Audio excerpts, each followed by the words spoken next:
Today on Straight Talk Africa, Zimbabwean President Robert Mugabe recently celebrated his nation's 37th independence anniversary. But critics say the Southern African country is experiencing unprecedented economic hard times. Great Britain and the United States placed targeted sanctions on Zimbabwe more than a decade ago. This for what they say are widespread human rights and civil liberties violations. But Harare says the sanctions are to blame for her economic problems. That's coming up next right here on Straight Talk Africa.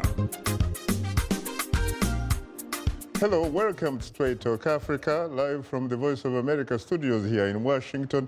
I am Shaka Sali.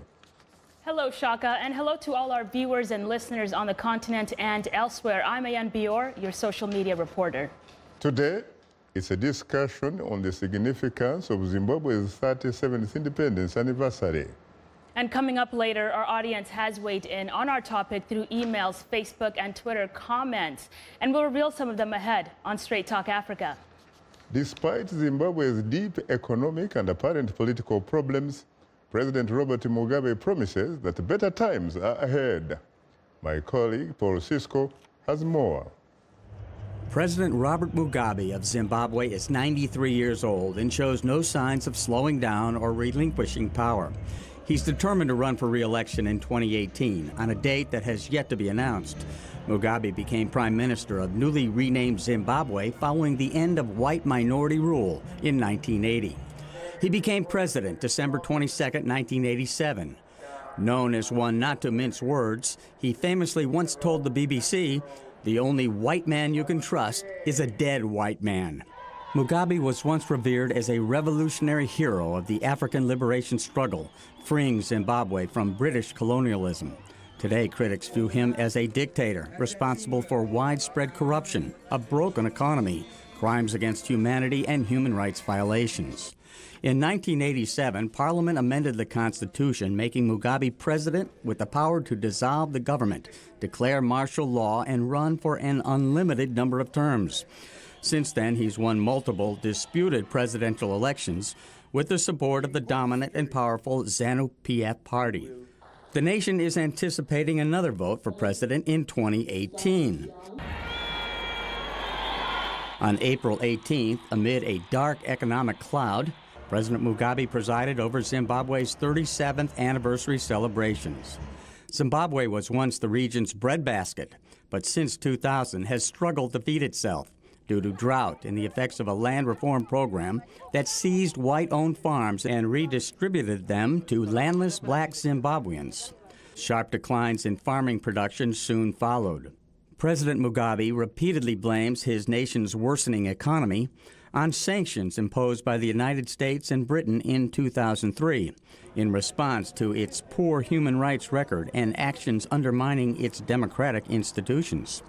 Today, nearly 80% of the population is unemployed. Two of Zimbabwe's best-known opposition figures, longtime critic Morgan Tsvangirai and former Vice President Joyce Mujuru, say they will work together to defeat Mugabe in next year's contest. However, it's not clear who will be the candidate. The alliance is seen as an important first step towards uniting a deeply divided opposition.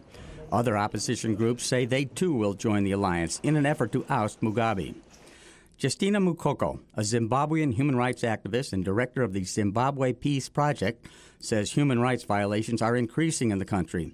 Popular protests and defections from factions that have traditionally supported the president are also on the rise. We monitor and document human rights violations, and we also have a deliberate focus on politically motivated human rights violations. And we do this through a network of courageous men and women who are dotted throughout the country, who give us information that is related to human rights. In her book, The Abduction and Trial of Justina Mukoko, The Fight for Human Rights in Zimbabwe, she details her arrest, torture, and time in prison for what she says were her media reports criticizing the government.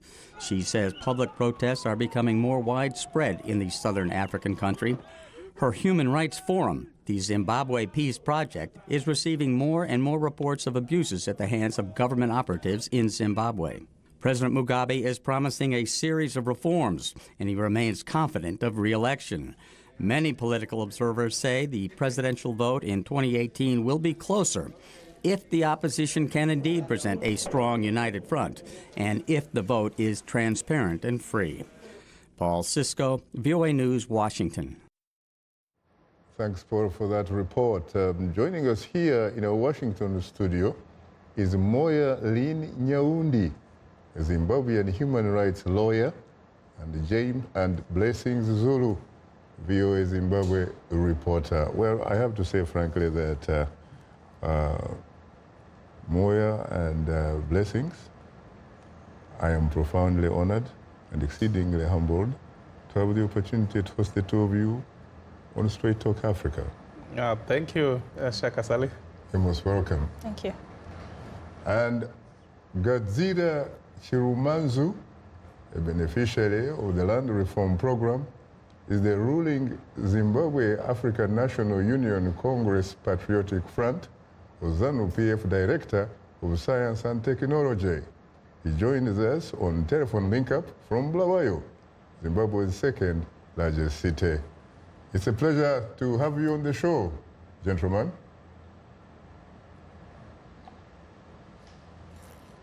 Can you hear me? Mr. Yes, I can hear you.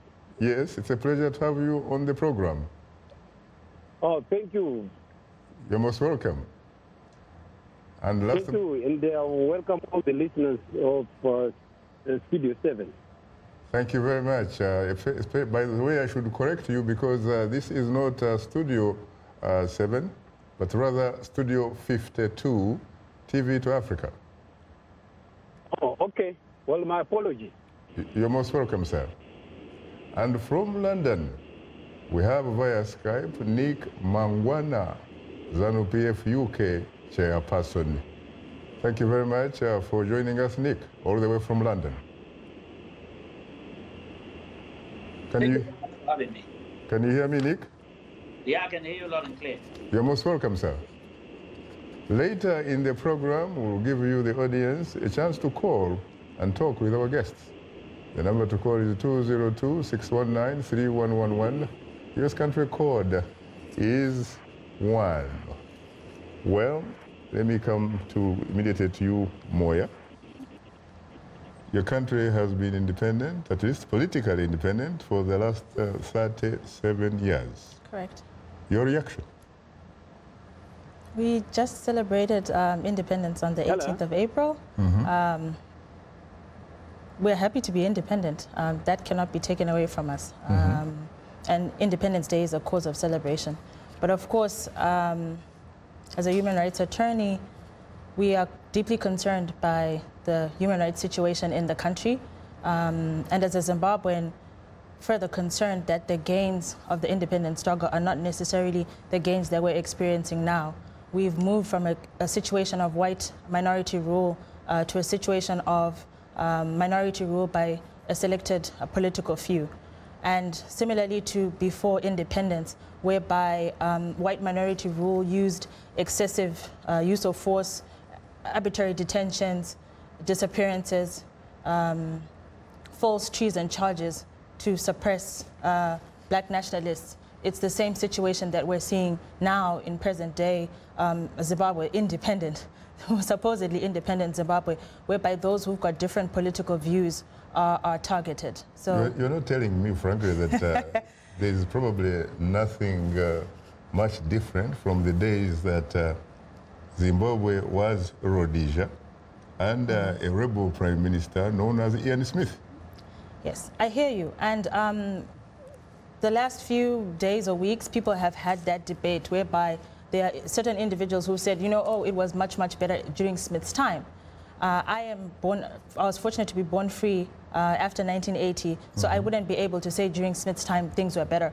And I appreciate that where they said, okay, there was food in the stores, people could find jobs, there was better healthcare, schools, and so forth. And with the present government, things have been dilapidating, high unemployment, the health facility has just completely tumbled, and so forth. And I can understand the comparisons, but For me, yes, things might have been better for a few white minority after independence, before independence. But things can be better, not just for the black majority, but for the black majority and the white population. It can be much better than before independence and after independence. It can be better for everybody. But we still celebrate independence. I see. Yes. Well, Blessings, obviously, your sister seems to be saying that when you actually look at the report card of political independence, and as far as your country is concerned, that you probably have a government, meaning like you have like a democracy, a government of perhaps some people, by some people, for some people. You agree with her? I think what it points to is a deeply polarized nation because depending on which side of the fence or the argument you are on, I think those who support the present government might say, well, Zimbabweans are now empowered, they've been given land. When it comes to literacy, they're actually leading in Africa. They still do? They used to. Do they still do that? I think they still do. I mean, literacy, not, not in terms of, I think the education system has been deteriorating, but at least in terms of literacy rates, Zimbabwe still tops. It used to have one of the best, UN. Yes. Arguably one of the best education system, really. But on the flip side, I think you have some people who are really disgruntled.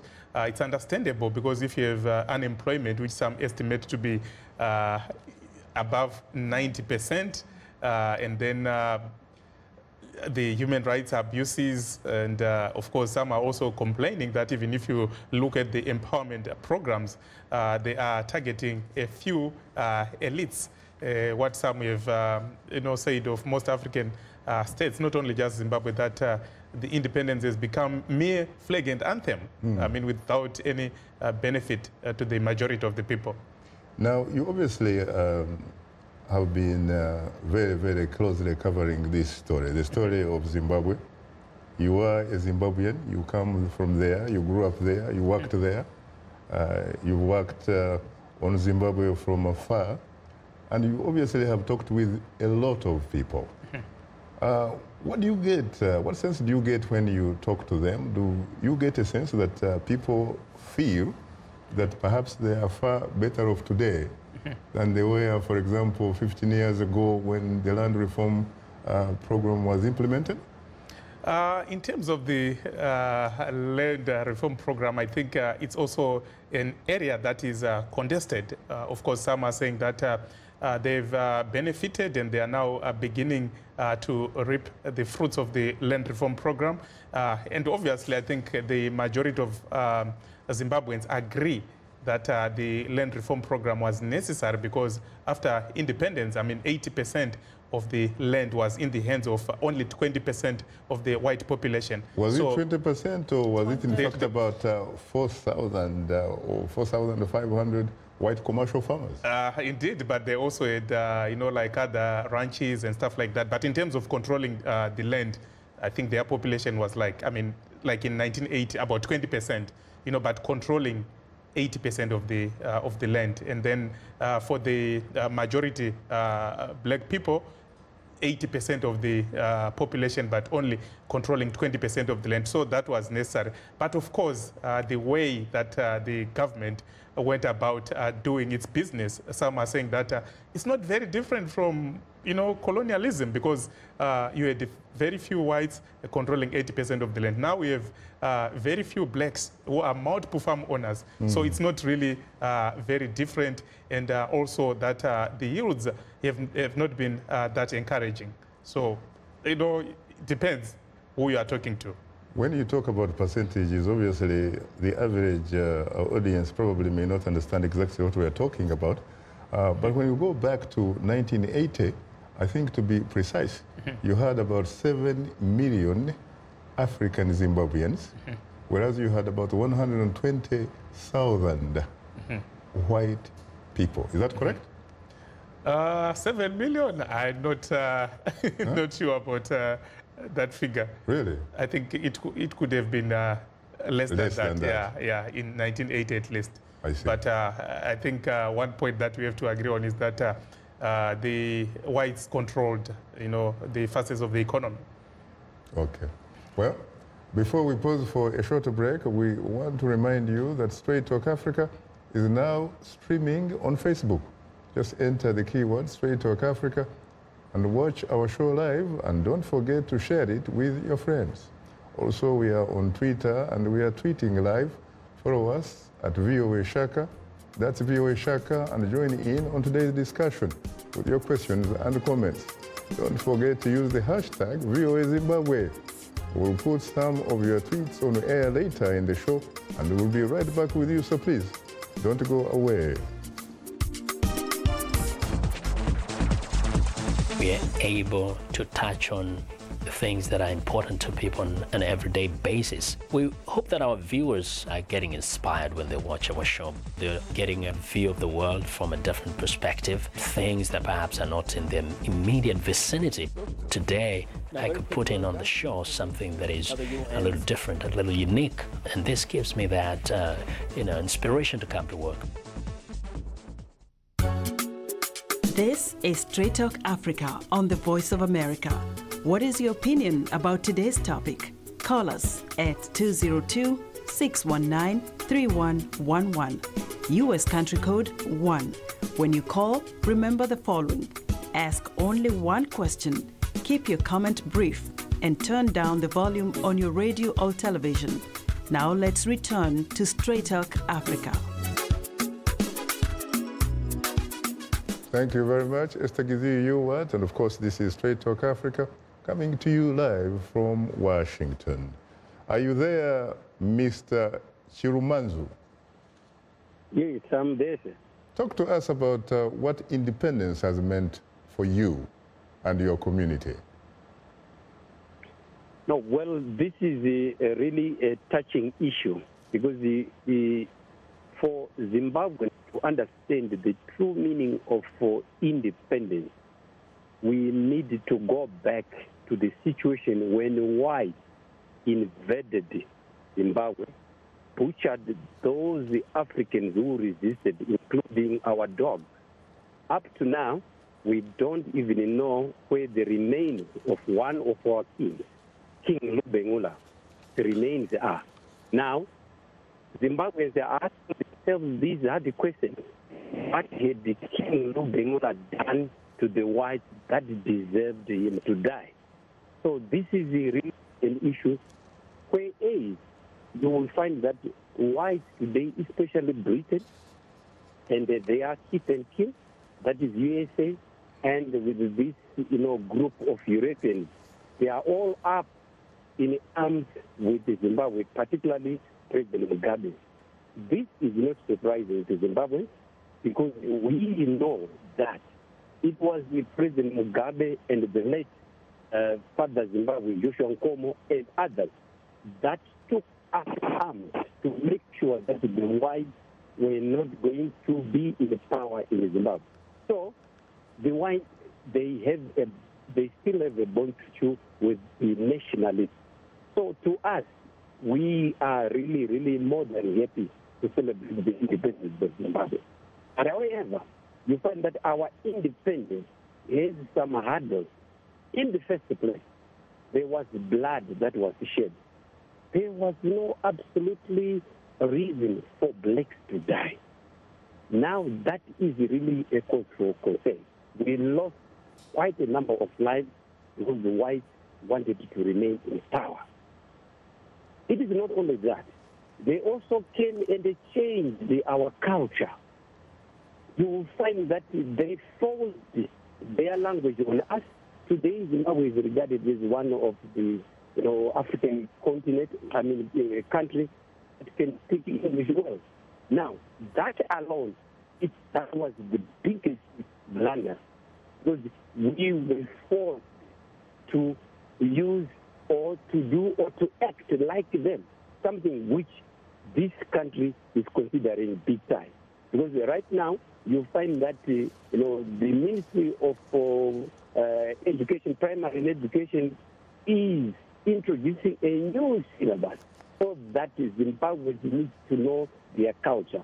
At school, you find that we used to learn the prairies of Canada, something that had nothing to do with the development of Africa. We used to learn the British Scotland, something that has nothing to do with our culture. We need to learn the history of De Gaulle and others, something that had nothing to do with the development of our culture. So through this independence, we are reversing all these imported ideas or ideologies, and we want to make sure that Zimbabwe is going to develop using its own thinking, its own ideology. If America today is a big or is a force to reckon with, we need to remember that it is a country. So, through the leadership of President Mugabe and other nationalists, we are quite certain that Zimbabwe will also be I see.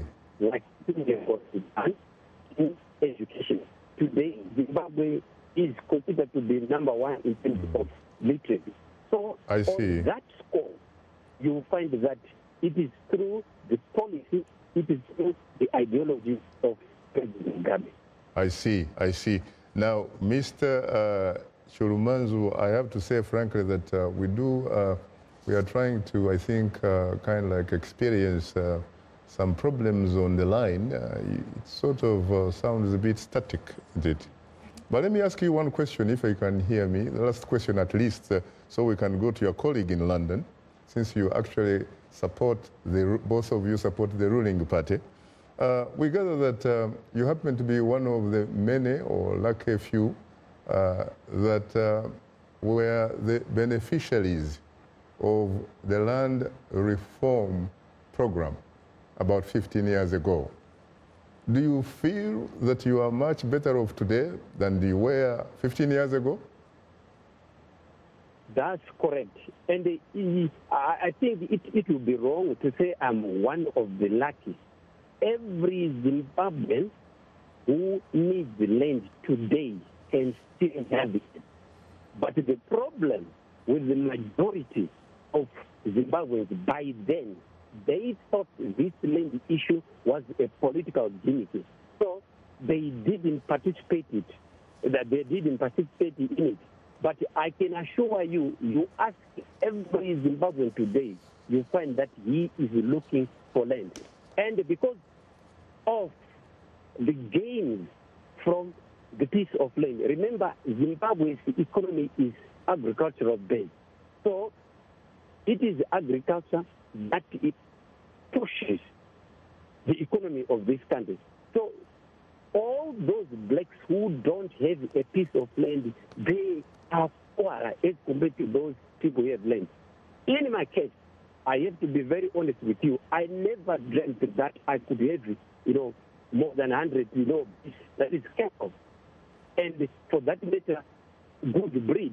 Because we were thrown down in the rural areas where we had to act life the hard way. But because of the distribution of land, you find that my life is so much better. And had it been that we were given this land in 1980, most of Zimbabweans, I tell you, would be flying, using their private jets, because the land is economy in Zimbabwe and the economy is land. I think I would also want to point out that recently in Zimbabwe, or currently in Zimbabwe, there is what we call the tobacco auction clause. So far, the black farmers have received more than $100 million US. And this money is circulating in rural areas. Whereas before, this was money that was only for the few and white. And these whites were banking these funds offshore. But this time, you find that through the policy of President Mugabe, through the policy of ZANU-PF, the cake is widely distributed. And I can assure you and vouch that give Zimbabwe 5 years down the line, this country is going to be the jewel of Africa again. Thank you very much, Mr. Chirumanzu, for your contribution all the way from Bulawayo, Zimbabwe's second largest city. Next time, of course, we're going to deal with your colleague from London, Nick Mangwana, who apparently also happens to come from Matabeleland. Thank you very much, sir. Hello. Yes, thanks for having me. I come from Mashonaland, but I don't think it matters really. I see. What about you? What has independence meant to you and your community so far? Independence to me and my party, and obviously my colleagues and compatriots, mean that we get opportunities to choose which direction or where our destiny takes us. We are not given things for free, but we got that choice, we got those opportunities. We chart our own pathway in which we are going to take our country and our families. These are choices that we could not make at some point because of the restrictions that came with our race. Our race was used as a curse upon us. Because you are black, you cannot do this. Because of your race, you cannot do one thing or the other. There were courses in Zimbabwe or degrees in Zimbabwe you could not do because of your race. There were even apprenticeship, certain skills and trade you could not do because of your race. There were certain streets you could not even walk. There were certain areas of the country you could not live in because of your race. There were certain parts of the city you could not live in because of your race. There were certain schools you could not go to because of your race. Now, when you talk of independence, we're talking of freedom. Freedom that now gave us the opportunity to do all these things that I said you couldn't do before. Now, the race is no longer a barrier. Even in business, there are certain businesses you could not get into. There were certain barriers, but now they are no longer there. So this is the freedom we're talking about. Freedom to do, to exercise the skills and the talents that God bestowed upon an individual. So if you don't succeed, everything being equal, yeah, it might be because of one or two challenges, but it's not because you are impeded by your race. Race is no longer an issue. This is what we are talking about when we are saying we are now independent. We do have the independent of thought, independent of action, within obviously the ambit and the parameters of the law. This is what we celebrate when we celebrate Zimbabwe's 37th independence. Sounds terrific. Race obviously is no longer an issue. But what about those who say there are some other barriers? For example, if you happen not to be a ZANU PF card-carrying member, you are very likely to be at a major disadvantage in accessing goods and services, opportunities, resources. And unfortunately, that's not quite true at all. Let's talk about land, for example, which you covered on for a while. There is a waiting list. If you go right now online and you go under Mashonaland East, they have an application form there for if you want to register online, even from the diaspora, meaning from the United States, you can register for land. You can go on the waiting list. You go through that form and show me or anybody or your viewers where it says party affiliation or what's your card number? There is no way. Anywhere you go, there is no way it will ask you to produce a card, a membership card for the party first before you can access a service or an opportunity. No way. Whether it's schools or what, you name it. I mean, land is the one where people talk a lot, and I've put the challenge out there. There are loads of people. People that get lands or that get opportunities are ordinary Zimbabweans. People just need to know, I mean, to take the initiative of doing things. So if there are barriers, they affect every Zimbabwean. If there are opportunities, they are to every Zimbabwean. So no, I do not believe that my membership, say, for example, of ZANU PF gives me an advantage in any shape or form. By the way, I do not have any piece of land myself. I'm just me. Thank you. So, except what I bought. Thank you very much, Nick. You're tuned into Straight Talk Africa. We'll have more of our discussion in a moment, including our social media segment. So please, don't go away. Today's youth are not just the next generation of African leaders, they are today's leaders. And this is the time to invest in them. Today, not tomorrow. So let's connect. Let's engage with each other on issues that will transform our societies. Innovation, leadership, entrepreneurship, things that you're doing to move the continent forward, to make you the greatest generation that Africa has known. It's Up Front every Wednesday, 1730 UTC, right here on The Voice of America. This is Straight Talk Africa on The Voice of America. Call us now with your questions and comments. The number is 202-619-3111 and the U.S. country code is 1. Call us direct and we'll call you right back. Remember to turn down the volume on your radio or television and keep your comments brief. Now back to Straight Talk Africa. Thank you very much, Esther Githui Ewart, and welcome back to Straight Talk Africa, live from Washington. It's time to bring in my colleague and social media reporter, Ayen Bior. Take it away, Ayen. Thanks, Shaka. Zimbabwe's persistent economic woes were a black cloud over its recent 37th Independence Day celebration. But President Robert Mugabe says better times are ahead. Well, this leads us to our question of the week, which asks, do you feel that Zimbabwe can become economically successful under the leadership of President Robert Mugabe?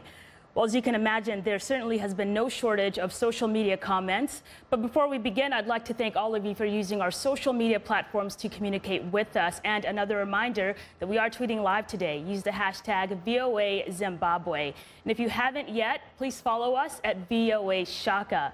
And speaking of it, let's go to a tweet from Atan, who says, the problem is arguably not Mugabe. Credit freeze by the West is the cause of the downturn.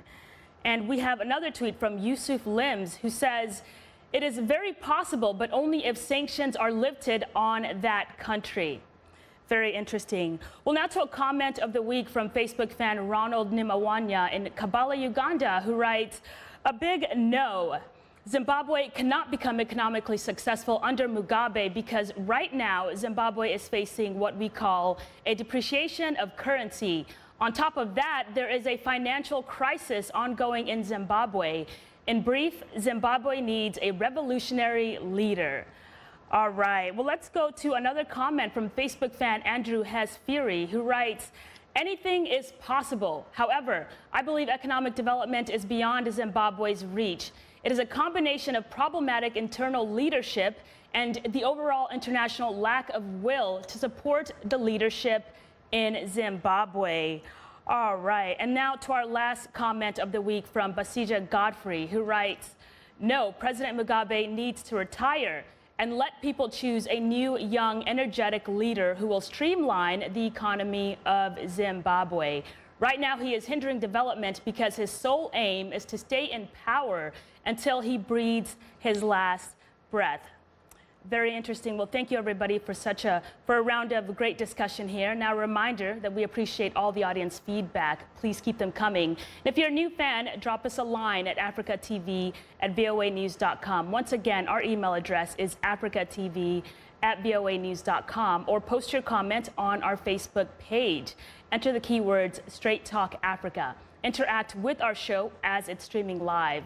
Be sure to visit us online at voaafrica.com, or you can join our YouTube channel. Sign up to VOA TV2 Africa and follow us on Twitter at VOA Shaka. A reminder that the show is streaming live every Wednesday. Go to VOA Straight Talk Africa TV program page on our website, or simply watch us live on your mobile device. Just download the VOA mobile app. Now let's take a look at what's on tap for next week's program.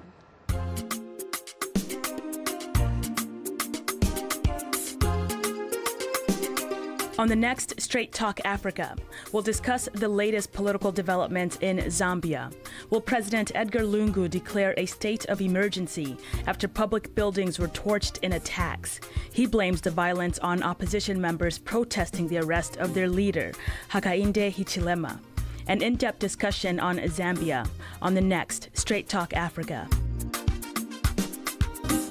Well, that's all for today's social media segment. Shaka, you and the guest have a lot of social media comments to get to. Back to you. Again, thanks a lot for sharing with us some of the social media reaction. And welcome back to the significance of Zimbabwe's 37th independence anniversary. Our distinguished guests are Moya Lynn Nyaundi, a Zimbabwean human rights lawyer, my colleague Blessing Zulu, VOA Zimbabwe reporter. And from London, we have via Skype Nick Mangwana, ZANU-PF UK chairperson. I have to say, ladies and gentlemen, that I'm profoundly honored and exceedingly humbled again to host you on Straight Talk Africa. Thank you. Exciting program. You're most welcome. Let me come to you, Moya, for your reaction. You had obviously the social media reaction. You also had your compatriot from London, Nick Mangwana, making a case that independence has obviously been wonderful, and he's right, that there was a barrier, a major barrier, frankly, of race, and it is no longer in place. And right now, as we talk, and as far as Zimbabwe is concerned, and Zimbabweans are concerned, you have some sort of socio-economic justice for all. How do you react to that? I totally agree that race for black people is no longer an issue in Zimbabwe, but the converse is now true, that race is an issue for white people in Zimbabwe, yet we're all supposed to be Zimbabweans. That's the first issue I'd like to raise. The second one is, while race might not necessarily be a barrier, a lot of Zimbabweans would say that political affiliation is a barrier. And from a human rights perspective, I will talk of issues of freedom of assembly, freedom of expression, freedom of association. For example, you have ZANU-PF rallies, which are held. You don't see police inside. But the minute that opposition parties or anybody that's anti-government protest attempts to, one, ask the police for permission to hold a demonstration, that permission is denied. Opposition party members or civil society have to rush to the High Court to get an order. You don't hear those kind of stories for ZANU-PF gatherings. Furthermore, opposition or civil society gatherings are violently dispersed by the police. The same doesn't apply for a ZANU-PF gathering. So right there you have a discrimination. Then the other... When you talk about police, are you talking about Zimbabwean police, or are you talking about ZANU-PF police here? There's no ZANU-PF police. There's Zimbabwe Republic Police. It's state. We have only one police department, that's ZRP. And then we've got, of course, the army and many branches of, but we have just the state police. So are you talking, are you saying or suggesting that, for example, there is really no separation, for example, of the ruling party, ZANU-PF, and the state? Are they fused? Of course, that's one of the challenges that a lot of civil society organizations have been raising, that there's no separation of powers. You're supposed to have, once you have a police force is supposed to be non-partisan. It's supposed to be a police force that stands for everybody. But of course, that's not true. You have opposition activists being arrested, arbitrarily detained, but that doesn't apply unless you fall out of favor, you know, from ZANU-PF. Then you find yourself at the wrong end of the stick. But as I said, you know, you have discrimination based on political affiliation. And there are so many other examples. Food aid.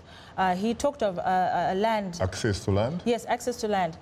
You have, I think he can even confirm that you have members of ZANU-PF who have fallen out of favor of ZANU-PF, who've had their land that they were given by the very same government being repossessed or reinvaded per se, because they've fallen out of favor with the ruling party. Now, given that you happen to be a lawyer, I'll put a question to you that probably is not as strange to you.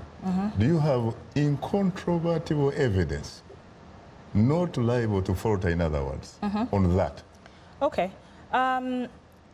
That's where freedom of the press comes in. Journalists, their job is to investigate. That's where the access to information law comes in. Unfortunately, journalists are attacked. They face harassment. They're jailed. So hence that information coming from journalists to the public, that bridge to inform us, the public, to be able to bring these cases to court. We have very recently, criminal defamation, we had 2 Herald journalists who published an article relating to corruption and senior police officers being implicated in, not corruption, sorry, in poaching. Senior police officers being implicated in poaching, and they were arrested. So how, as we, the public, are we supposed to raise these issues or have, as you said, evidence, solid evidence, if we're not in a position to do the investigation, if we're not in the position to be informed about these things? So yes, that would be my answer. Now, Blessings, the last time I checked, you obviously are paid to cover very closely Zimbabwe. Does this make sense, what Moya is alleging? I think it makes perfect sense, and evidence is there. As we speak at the moment, the First Lady is expanding her empire. She's kicking out some black farmers who invaded land in 2000, that's 15 years ago. Dr. Grace Mugabe. Yes, yes. So as we speak, there are about 200 families with little kids who are sleeping in the open now because the government is saying that the land that these people invaded in 2000 at the instigation of the government must be moved to accommodate the First Lady. And interestingly, with ZANU-PF, you really don't need to do a lot of research. When there's a fallout, everything comes out. Really? You know, now we even know that the political commissar, who they want to kick out now, Xavier Kasukuwere, is involved in many dodgy deals. There's also a ZANU-PF linked business tycoon, Philip Chiangwa. He owns, I think, almost half of Harare.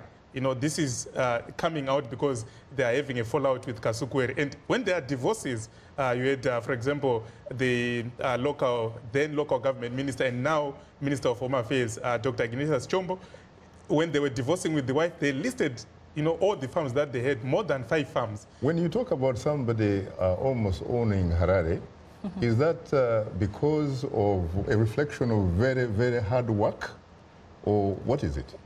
According to the minister who is supposed to superintend that land, it's corruption.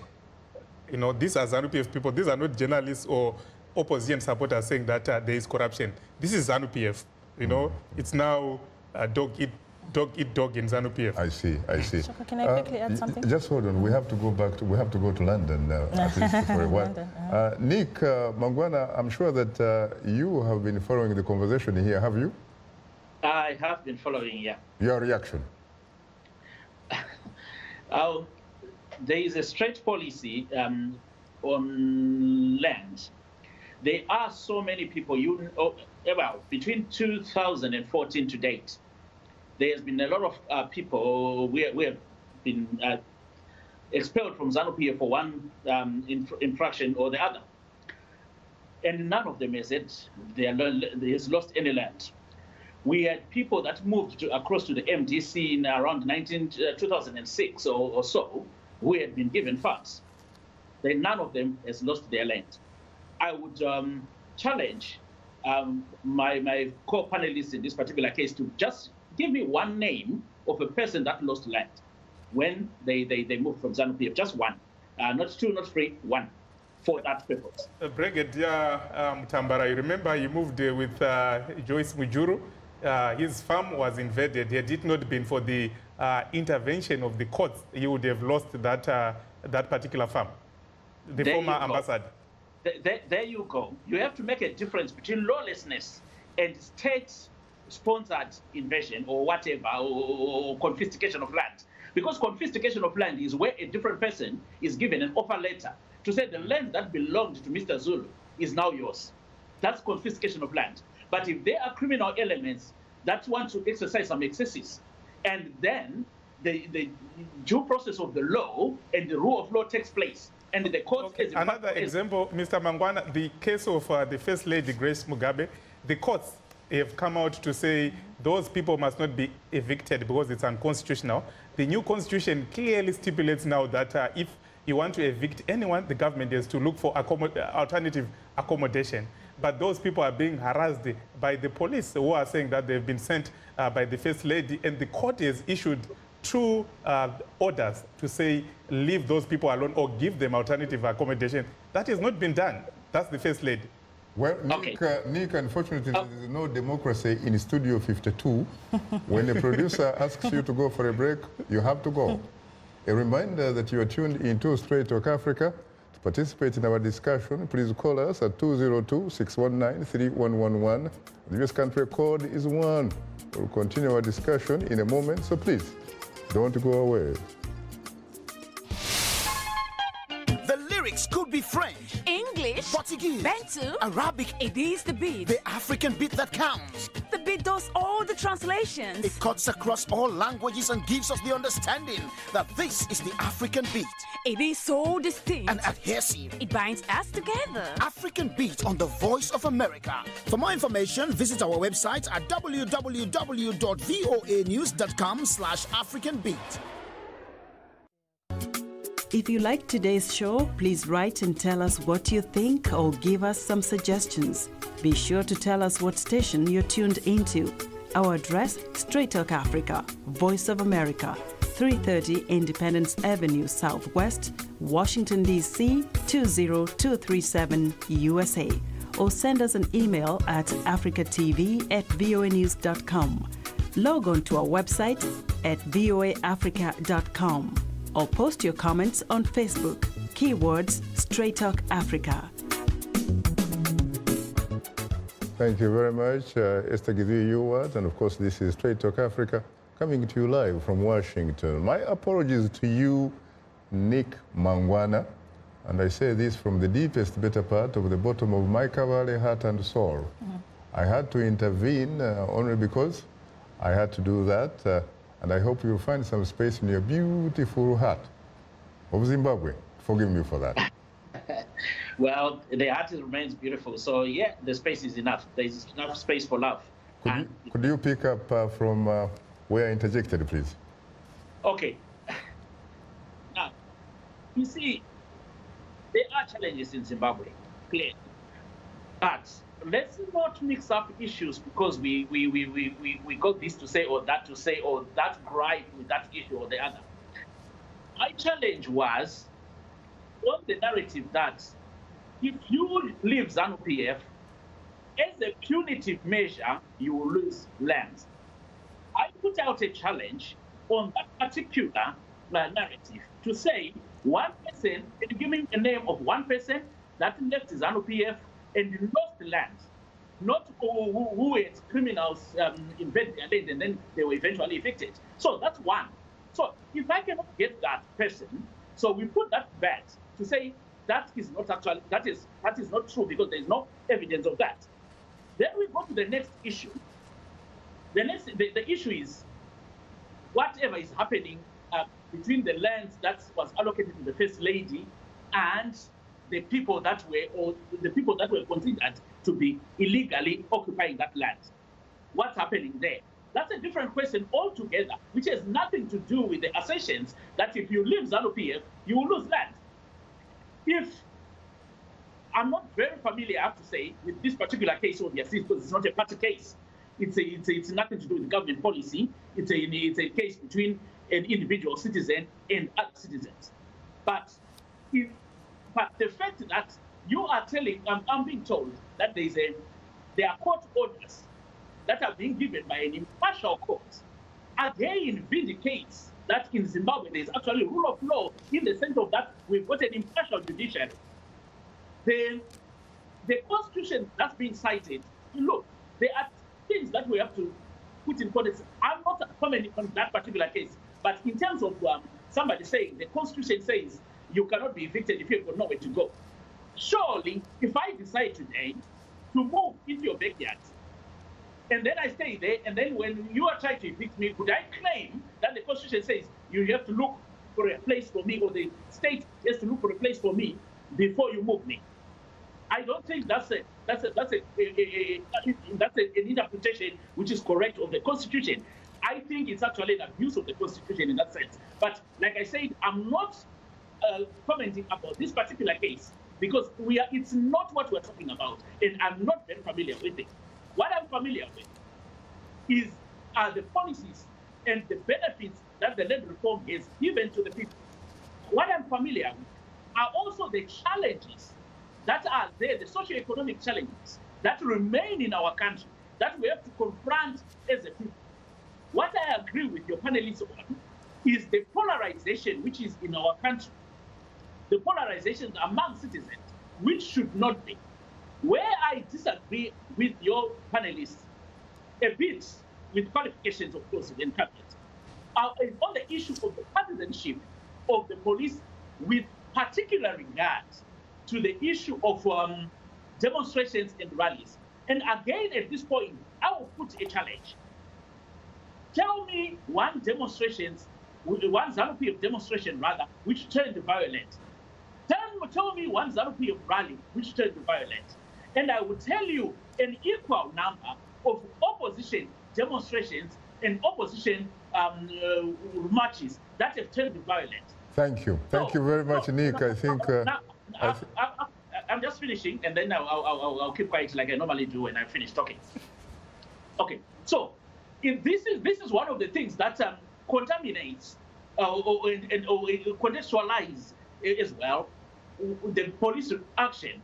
I'm not saying the police in Zimbabwe is clean and holy and everything. No, I'm not saying that. I'm simply saying... I'm sorry, Nick, we have to be democratic. We have to be democratic, and in fact, I have to go frankly for the lifeline of the show, which are the telephone callers. I hope you don't mind.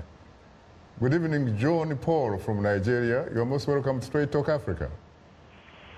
Good evening, Mr. Shaka, sir. Good evening, our guests. I'm hugely terrific. You sound like you seem to have several names, do you? That's my phone What's your question? My question is this. Why is it that the opposition parties in any country, like my own country, when they move, what they do is they now join the ruling party, leaving their own party, instead of them to sit back and fight for the rights of the members of the society. Like what is happening in Nigeria, you see that all the people that were in PDP now, they are now joining APC because of security and one reason or another. Why is this so in Africa? Is it because of money, or because of security, or because of what they will gain from the government? Thank you. Thank you very much. I gather that we do have another caller from Ghana. Good evening. You're most welcome to Straight Talk Africa. You have a minute. Good evening, Shaka. I am terrific. How are you? Is that tougher? Yes, sir. I see. What is your question? You have a minute, please. Shaka, my question to ZANU-PF man in London. When President Mugabe confiscated the land and gave it to the party people, did you talk about the replication, what is happening now? Didn't you think that he only did that to please the party people, not the reality? Because if you look at the way the white people were managing the funds very well, and all of a sudden Zimbabwe is facing this kind of challenges, don't you think he just did that to please his party people? Thank you very much. Thank you very much. Let me give you an opportunity, first of all, Moya, for at least answering a bit of what was raised by Nick from London. Among other things, he actually said that there is an impartial judiciary in Zimbabwe. Earlier, you seem to have said, if I heard correctly, that in fact, on the contrary, in Zimbabwe, there is no separation of the ruling party and the state. So who is correct here? I would like to first respond to the partisanship of the police. And he said, you have a minute. Yes, he asked me if ZANU-PF demonstrations were violent. You have situations whereby the opposition party or civil society have gathered, and it's the police that have actually attacked protesters, peaceful protests. And of course, it turns violent. People get attacked with tear gas, they respond. But if you don't have the same situation for ZANU-PF rallies, then naturally you're not going to have a violent situation. So that's my response to his. And then the other question, if I'm related to the impartiality of the judiciary. So we've had situations whereby, yes, the judiciary has held decisions in favor of just decisions, but you have situations where he has mentioned that the police completely ignore those decisions, and there's no rule of law there. And then just recently, we've had Amendment Bill number 1, right, whereby we have a new constitution that has distinctly separated the judiciary from the executive through the selection of members of the Chief Justice, the Deputy Chief Justice. But you have efforts by the executive to try and amend a recently promulgated constitution to just a young constitution. The First Amendment is to try and give back the president powers to select the Chief Justice. So again, you have a situation whereby we succeeded in our 2013 constitution to separate the executive and the judiciary, but they're trying to reverse those gains as we speak. And that's very very worrisome. You seem to be describing the presidency in Zimbabwe as the imperial presidency. You said it, not me. Well, what about you, my colleague Blessings? Surely we can't just talk about the negatives about Zimbabwe. There must be some major positive accomplishments. For example, talk about command agriculture. It has been so successful, at least according to the authorities, that in fact, they might extend it to command education and command health. What is it exactly? What are we talking about here? I think the success of the harvest this year is not, cannot be attributed to government per se, but to the resilience of Zimbabweans themselves, because the government did try to give people inputs, but they came late, and but Zimbabweans themselves, because of also the diaspora population, they did manage to do very well. And I mean, Zimbabwe has a lot of things, good things going on. You also have the youth, who constitute 60% of the population. I mean, even for people who might want to invest, that's something that is really positive there. And then in terms of the resources, I think the country is blessed with all the resources, Chaka, that you can think of, gold, diamonds, and stuff like that. So I think there is hope, and of course we also talked about the issue of education. I think that will be President Robert Mugabe's legacy, in that Zimbabweans are an educated lot, because of those government policies. But of course, we are now beginning to see some of those things being eroded. Are we looking at the possibility of the reincarnation of the great Mwene Mutapa kingdom here? Of course, that is the hope, for everyone. I think despite the problems, I think there is hope. As Shaka will say, we have to keep hope alive. Way to go. Nick, you have 30 seconds. You have the last word. 30 seconds. Sorry, I missed your question. You have 30 seconds. The last word. Oh, the last word. Yes, please. Zimbabwe is facing a lot of challenges, but most of the challenges that Zimbabwe is facing are birth pains. Some are of our own making, like corruption. We have to confront corruption with everything that we have, but we cannot detract or ignore the fact that there is a state that declared sanctions on Zimbabwe, in which their top officials said they will make the Zimbabwean economy scream.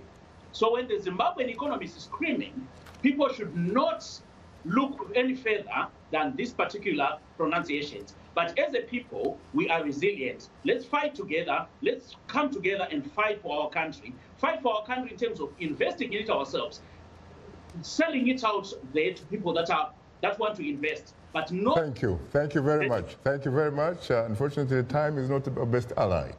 On that note, thanks to our distinguished guests, Moyalini Nyaundi, my colleague Blessing Zulu, and Gadzira Chirumanzu, who joined us from by telephone from Bulawayo, and of course from London, we had via Skype Nick Mangwana, ZANU-PF UK chairperson. Thanks to affiliate stations, along with our viewers and listeners, we thank you for tuning in. For many of our Voice of America radio affiliates, Learning English is coming up next. And tomorrow morning, it's Daybreak Africa with James Bate. On behalf of the Voice of America, thanks for tuning into